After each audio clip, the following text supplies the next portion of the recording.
नमस्कार सर्वांना. श्री स्वामी समर्थ. 2 ऑक्टोबर पितरांना प्रसन्न करण्याची शेवटची संधी. सर्व पितरी अमावस्या. सर्व पितरी अमावस्याला संपत आहे.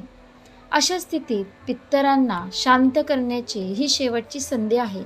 पितरांचे तर्पण आणि पिंडदान योग्य पद्धतीने केले तर पितरांच्या आत्म्याला नक्कीच शांती मिळते.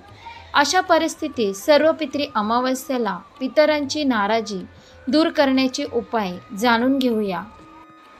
पितृपक्षाला विशेष महत्त्व आहे. या कालात पितरांचे श्राद्ध, तर्पण आणि पिंडदान इत्यादी केल्याने त्यांना समाधान मिळते.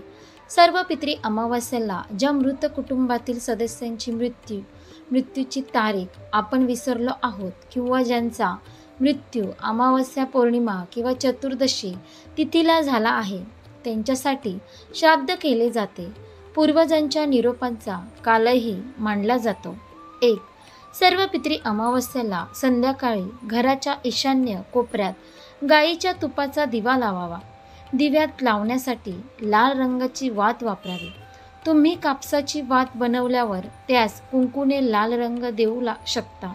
तसेच दिव्यात थोडे केशर आणि काळे तीळ टाका. असे केल्याने तुम्हाला कर्जापासून मुक्ती मिळेल आणि तुमची आर्थिक स्थिती मजबूत होईल.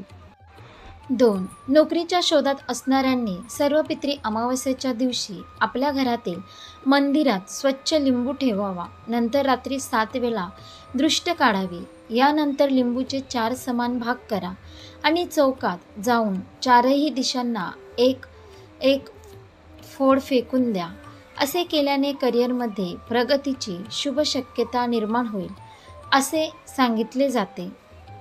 3. सर्व पितरी अमावस्येच्या रात्री वाहत्या नदीत किंवा तलावात 5 लाल फुले आणि 5 दिवे वाहावेत. पण हे लक्षात ठेवा की हा उपाय करताना रात्रीच्या वेळी कोणीही तुम्हाला पाहणार नाही. असे केल्याने आर्थिक लाभ आणि कुटुंबातील सदस्यांची प्रगती होण्याची शक्यता आहे. 4. सर्व पितरी अमावस्येच्या रात्री काळ्या कुत्र्याला तेल लावलेली चपाती खायला द्या. जर कुत्र्यांनी त्याच वेळी चपाती खाल्ली तर तुमचे शत्रू तुमचे काहीही नुकसान करू शकणार नाहीत आणि तुमच्या करिअरमध्ये प्रगती होईल. तसेच या दिवशी मद्यपान करू नये, मांसाहार करू नये, खोटे बोलू नये, अनैतिक कृत्य करू नये, कारण असे केल्याने पितर नाराज होतात अशी मान्यता आहे. 5. पितृपक्षातील अमावस्येला पितरांसाठी बाभलीच्या झाडाखाली अन्न ठेवावे. तसेच पितरांना कच्चे दूध, 2 लवंगा, बत्ताशा आणि काळे तीळ अर्पण करावे. असे केल्याने तुम्हाला नोकरी आणि व्यवसायासह जीवनातील सर्व समस्यापासून समाधान मिळेल आणि नकारात्मक शक्ती देखील दूर राहील. 6. पितृपक्षातील अमावस्येला पितरांच्या नावाने तर्पण आणि श्राद्ध विधी करा आणि गरीब आणि गरजू लोकांना अन्नदान करा. तसेच काळ्या मुंग्यांना साखर मिसळलेले पीठ तर माशांना पिठाचे गोळे खायला द्या. या उपायाने तुमच्या सर्व मनोकामना पूर्ण होतील आणि तुम्हाला तुमच्या पूर्वजांचे आशीर्वादही मिळतील. 7. सर्व पितरी अमावस्येच्या दिवशी सकाळी स्नान करून गायत्री मंत्राचा जप करताना सूर्यदेवाला जल अर्पण करावे. असे मानले जाते की या दिवशी सूर्यदेवाला जल अर्पण केल्याने पूर्वज संतुष्ट होतात. 8. पिंपळाच्या झाडामध्ये पूर्वजांचा वास मानला जातो. त्यामुळे या दिवशी पिंपळाच्या झाडाला जल अर्पण करावे. संध्याकाळी येथे दिवा लावावा. 9. या दिवशी पितरांना काळ्या तिळाचे पाणी अर्पण केल्याने त्याचा आशीर्वाद प्राप्त होतो. 10. सर्व पितरी अमावस्येच्या दिवशी पितरांना दूध, तीळ, कुशा, फुले आणि सुगंध मिश्रित पाणी अर्पण करावे. या पाण्याने तर्पण केल्याने पितरांची तहान भागते असे मानले जाते.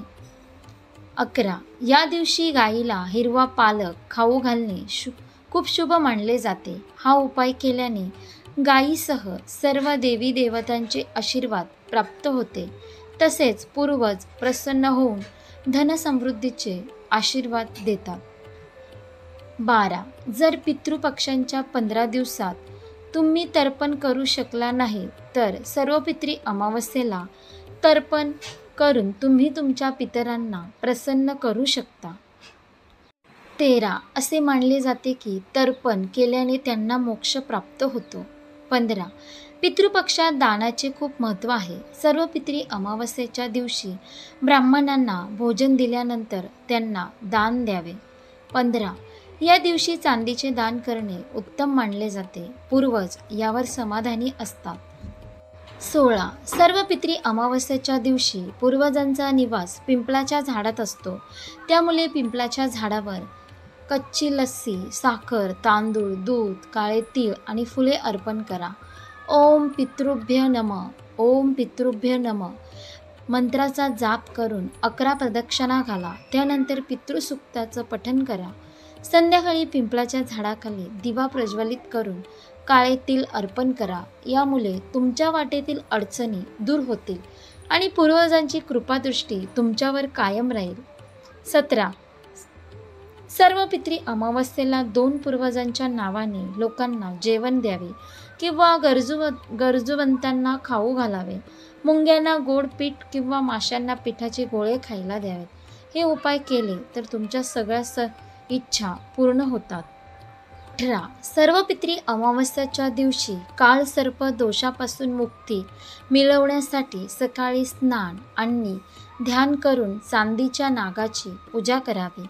यानंतर पांढऱ्या फुलासह ते वाहत्या पाण्यात वाहून द्यावे. असे केल्याने कालसर्प दोषाचा अशुभ प्रभाव कमी होतो आणि आपण आपल्या ध्येयाकडे वाटचाल करतो.